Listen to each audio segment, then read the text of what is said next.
Kenneth Georgia joining us in the studio today with company. Of course, not his first rodeo. The man, I don't know if you know this, will go to extreme when it comes to safety of his friends in morning show radio. That's right. From alligator-like creatures to how to survive rooster attacks. That is the man to call. What brings you in today? What do we got going on? Hey, I'm excited to be here today. Super thrilled about hosting our first ever propagation plant sale at the school greenhouse. Oh, nice. Yeah, a lot of us know we teach a plant science course, so I'm excited about customers being able to come in and see all the things that the kids are learning to grow and propagate. So it should be a neat experience for everybody that comes out. Now, how many students do you have that work this particular project? Well, every kid that's in the plant science class has to participate and learn. Unless they want to get this. No, I'm teasing. No. Exactly. So maybe come over there. Then the FFA students will take over and they actually do the marketing, the selling, the farmers market, and the sale that we'll be doing this Friday as well. Now, what do we have as far as plants that they'll be able to take a look at? Now, Good Friday is historically a great time to plant. Right. So we'll have tomatoes, we'll have peppers, we'll have cucumbers, watermelon, squash, all of those goodies, herbs, and then a lot of flowers that the kids have been propagating. It's almost too much stuff to name.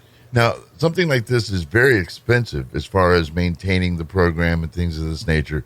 The importance of people buying and supporting this locally, it goes without saying. Absolutely.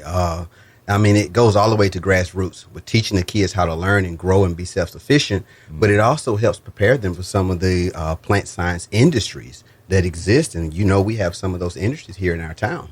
They say, according to a study that was recently done, 60% of Americans say they could survive off the land. However, facts have proven that less than 21% of people in the United States know how to grow their own crops, know how to survive off the land. So you're teaching some life skills here. That's right. And you brought a student in with us today? Yeah, I got one of my best students. Now, I have a lot of good ones, but this one has really taken the knack to grow, and I think his thumb is pretty green. Okay. Why don't you introduce yourself and then tell us about what you're doing? All right. I'm Salmon Granger. I'm with Mr. Georgia, obviously, because he brought me in today. And he's quick with it, too. Go ahead. What else have you got going on? Well, I'm in the greenhouse a lot of days, in there helping them water and grow plants most of the time. Could say I'm a bad influence on him because me and him keep growing exotic plants in there. Now, how many students are in the program itself as far as an overall population, as far as the census goes? Wow. Probably about those 15 or so FFA kids, and then combined with some of the other students that are in the program. Now, what do you love most about the program and working with the plants?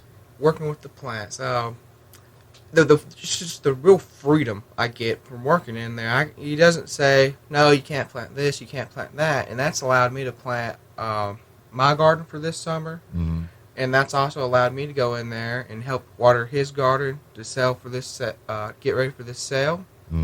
But it's also allowed me to experiment with grafting and cuttings, and I've learned how to do that in that program, just because he said, sure, why don't have at it.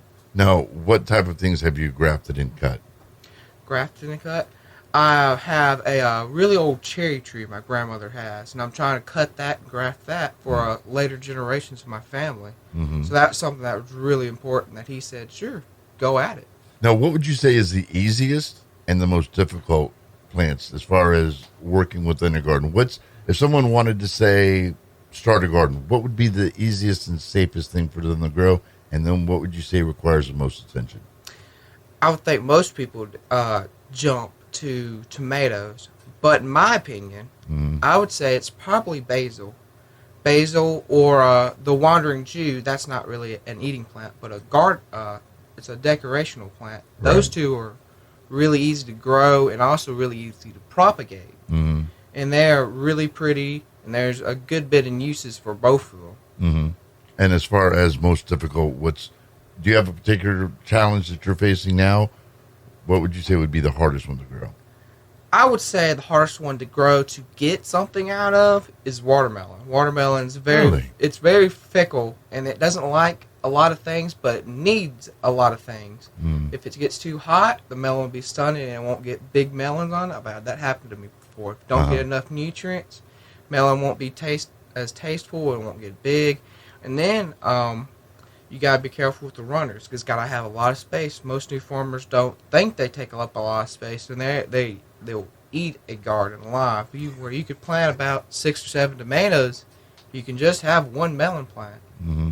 Now, you were talking about the crops that you have at your house as far as your own garden. What are some of the things that you enjoy planting most at your own garden? The thing I enjoy planting most, I would probably say squash. The squash and peppers. I've grown a deep love of my peppers recently. Now we're talking bell peppers, red peppers. What kind of peppers are we talking? I have, I got these little hot peppers, and then I have a sweet bell pepper. I really like those both. They're complete opposites to each other. Right. The hot pepper's extremely small and hot, while my bell peppers are extremely large, and they both take completely different conditions. Because the bell pepper's so big, it can handle rougher soil, while the small pepper, it's very delicate. So it's kind of a blend of handling each of them. So gardeners will understand and horticulturists will understand what I'm talking about when I say you'll see things as rare as pineapple plants in the greenhouse, or avocado trees, lemon trees, satsumas in the greenhouse that the kids are learning to grow. But then if I run down a list of wandering Jew, white velvet, coleus, snake plants, all types of things that are in that greenhouse that the kids have been experimenting with. So just be on the lookout for anything. Daylilies, irises, a whole lot of stuff. Now, if people are trying to plan ahead for as far as cost, is there a set price for everything, or what would you say the average price of the plants that you guys are selling are? Well, most of the tomatoes and herbs are just going at around $250, and they're nice, large-sized tomatoes and herbs. Very impressive plants. But then on the other stuff, there'll be some large ones and some small specimens, so those prices will vary. So if you come in with around $15, you can do some great shopping in the greenhouse. Now, if people would like to get more information on this, is there a website or somewhere that they can go? What's the best way to get We will definitely have some pictures posted and information on Facebook.